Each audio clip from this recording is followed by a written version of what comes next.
97% des scientifiques travaillant sur le changement climatique estiment que la Terre se réchauffe en raison des activités humaines. Pour bien comprendre la responsabilité de l'homme dans ce phénomène, il faut d'abord s'intéresser à un mécanisme qui, lui, est parfaitement naturel, l'effet de serre. Voilà comment ça marche. Lorsque la Terre est éclairée par le Soleil, sa surface réémet vers l'espace une partie du rayonnement qu'elle a reçu. Sauf que les gaz à effet de serre, comme le dioxyde de carbone, le méthane ou le protoxyde d'azote, retiennent une partie de ce rayonnement infrarouge émis par la Terre et lui renvoient, ce qui contribue à la réchauffer. Or, c'est justement cette mécanique que l'homme a déréglée. Combustion du pétrole et du gaz, déforestation, agriculture intensive. Depuis la révolution industrielle, les activités humaines émettent de grandes quantités de gaz à effet de serre, principalement du dioxyde de carbone et du méthane. Ces gaz s'accumulent dans l'atmosphère et atteignent désormais des niveaux records.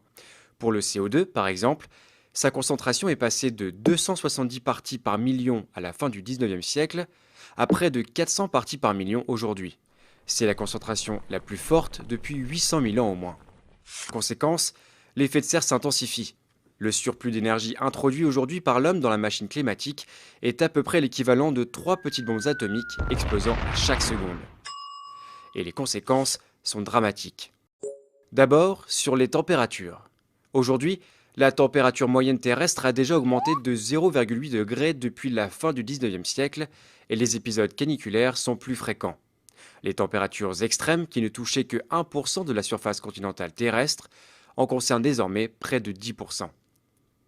En admettant que la concentration de CO2 double d'ici 2100, la Terre verra sa température moyenne grimper encore dans une fourchette comprise entre 1,5 degré et 4,5 degrés supplémentaires. Deuxième impact, le niveau des mers. Sur tous les continents, les glaciers d'altitude reculent et disparaissent. Les grandes calottes polaires du Groenland et de l'Antarctique perdent leur glace dans l'océan et contribuent à élever le niveau de la mer. Si la banquise antarctique voit sa surface augmenter légèrement du fait d'un renforcement des vents, la banquise arctique, elle, a vu sa superficie fondre d'environ 30% depuis les années 80. Résultat, le taux moyen d'élévation de l'océan est aujourd'hui d'environ 3,3 mm par an, mais ce taux est appelé à s'accroître à mesure que les émissions se poursuivent. Déjà montés d'une vingtaine de centimètres en un siècle, les océans pourraient s'élever, dans le pire des scénarios, d'1 mètre d'ici 2100. Les petits États insulaires du Pacifique ou de l'océan Indien, comme les Maldives, seront les premiers à disparaître. Troisième élément directement touché par le réchauffement climatique, les précipitations. Dans les latitudes moyennes et hautes de l'hémisphère nord, les scientifiques s'attendent à davantage de pluie. En Californie ou dans le bassin méditerranéen, ainsi que dans toutes les régions déjà arides, ils prévoient des sécheresses plus longues et plus fréquentes, ainsi qu'une réduction du débit des fleuves.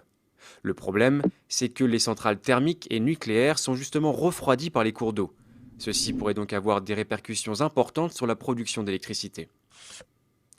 Enfin, l'un des effets les plus méconnus et les plus inquiétants du changement climatique en cours reste l'acidification des océans. Le CO2 excédentaire se dissout en effet dans les eaux de surface et les rend plus acides. La rapidité de ce phénomène est inédite depuis 300 millions d'années et les scientifiques ignorent les effets qu'il aura d'ici à quelques décennies. Les coquillages et certains planctons qui constituent le socle de la chaîne alimentaire pourraient ne pas pouvoir s'y adapter. Leur disparition aurait un impact direct sur l'ensemble des espèces, l'homme compris.